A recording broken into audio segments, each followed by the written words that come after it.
We'll see if I get this to work. I don't have a good history of being able to drill straight through small objects, but we're going to try. So I have an old grill, as you can tell, because the pieces are old and crumbly. But our yard is small based on where we have everything set up, so I can't get the newer grills because they are much bigger, and then we will have even less space. So we don't use it very often, but when we do use it, it's nice to have the handle actually work. And I noticed that the wood had broken off because it's sitting outside all the time on the one side. So I'm going to attempt to make some new wooden pieces, wooden standoffs, and you need to use wood so it transfers less heat in case you touch that part. So first make a center mark and then try with a smaller drill bit, just because I wasn't completely sure that that was going to work for going centered.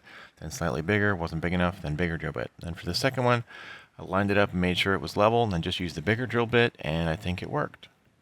Well, that's not perfect, but it's acceptable. So the starter holes are both mostly in the center, and if we turn them over, they're not that far off. Slightly, but again, it's just a spacer. It doesn't matter completely. So playing around and trying to do it again, not worth it. Alright, so now I gotta just clean up the threads on these things and see if I can get them slightly unbent, if it matters. I don't know if it matters, but yeah, just clean it up a little bit, and then we should be able to put it back on. Well, there we go.